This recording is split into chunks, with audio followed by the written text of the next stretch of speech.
Canada holds a secret weapon in the US trade fight, $733 billion, already inside America's economy. If Canada slowly pulls that money back, it could hurt US businesses badly while making Canada stronger and more independent than before. According to data from the US Department of Commerce, Canada trails only Japan and the United Kingdom as a source of foreign direct investment in America. The country, Washington, spent 12 months trying to economically punish through tariffs, annexation rhetoric, and trade pressure, is simultaneously one of the 3 largest investors keeping the American economy funded. And the conversation about what happens if that capital starts moving has now begun. Start with the potash situation, because it establishes the pattern that the capital story follows. The United States imports more than 90% of the potash it uses. Potash is the critical ingredient in virtually all agricultural fertilizer, not an optional agricultural input, not a material with readily available substitutes, but the product without which modern American crop yields collapse. More than 80% of that imported potash comes from Canada. The only other major global producers are Russia and Belarus, both operating under Western sanctions that substantially restrict their ability to supply American markets. Canada operates 11 active potash mines, all located in Saskatchewan. They employ 5,400 people directly and account for 11% of the province's GDP. 4 companies control all Canadian production: Nutrien, the world's largest potash producer; the US-based Mosaic Company, Compass Minerals, and Germany's K+S Group, which operates the Bethune mine in Saskatchewan. Australia's BHP is currently constructing the Jansen mine in Saskatchewan, projected to increase Canadian potash production capacity by 40% once fully operational by 2029. The administration's proposed alternative to Canadian potash dependence is instructive about the quality of the options available.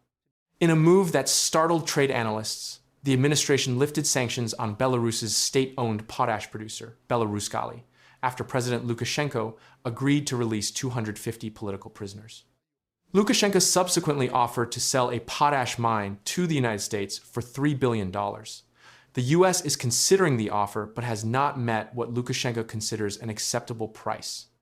Washington's proposed solution to reducing dependence on Canadian potash is purchasing mines from a Russian-allied authoritarian leader who was previously sanctioned specifically for political repression. That is the available alternative to maintaining a functional relationship with Canada. The Fertilizer Institute, the leading US agricultural industry lobby, stated its position directly. 85% of potash imports come from Canada. Potash is an irreplaceable component of modern agricultural production, and mine development in the United States is time-intensive and costly. If tariffs were applied to Canadian potash, they would not damage Canadian producers. They would raise costs for American farmers who have no alternative supplier at comparable scale. Canada holds the supply. The United States needs the product. The cost passes to the buyer, and the buyer is American agriculture. Germany has been monitoring this dependency with specific interest. According to Bloomberg, German authorities have identified potash as a key pressure point for leverage with the Trump administration.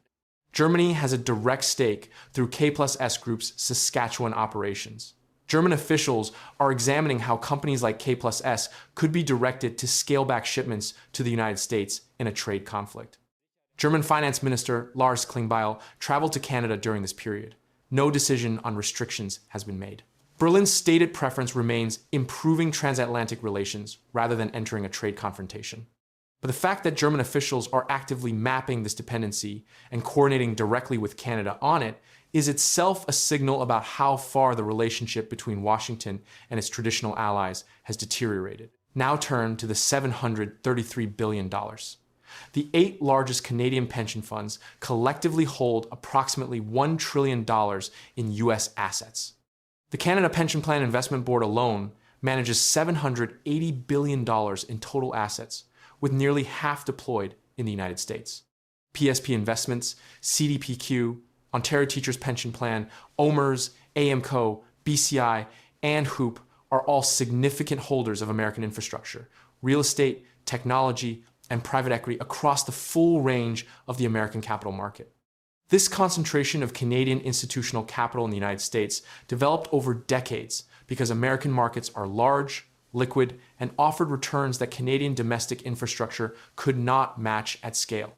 The logic was sound for as long as the bilateral relationship was stable and predictable. The logic has been disrupted. The relationship is neither. Mark Carney has been applying direct pressure on Canadian pension funds to increase domestic investment allocation. The Canada Strong Fund, the $25 billion sovereign wealth fund announced in the spring economic statement, is explicitly designed to provide institutional and retail investors a vehicle for financing Canadian infrastructure projects that previously had no efficient capital pathway. The September Canada Investment Summit is being co-hosted by CPPIB and PSP, the two largest Canadian pension fund managers, specifically to pitch global investors on domestic Canadian opportunities. New investment opportunities that did not exist a year ago are materializing weekly. LNG terminals, Pacific pipelines, Arctic trade corridors, battery manufacturing facilities, defense contracts, AI infrastructure centers, and critical minerals extraction projects. Conservative leader Pierre Poilievre publicly challenged Carney to state what leverage Canada actually holds over the United States in the CUSMA negotiations. The potash dependency is one answer. The energy dependency Canada supplies approximately 60% of American crude oil imports is another. But the $733 billion in deployed Canadian capital may be the most powerful answer of all, precisely because it requires no policy announcement to begin moving. If even 10% of Canadian pension fund assets currently held in U.S. markets, approximately $73 billion, were gradually redirected toward domestic Canadian projects over the next 5 years, the effect on Canadian infrastructure would be transformative. That $73 billion exceeds Canada's entire annual foreign direct investment inflow. The gradual withdrawal from U.S. markets, while incremental, would register across the American asset classes, where Canadian institutional capital is currently most concentrated. Canada is not the only ally conducting this analysis.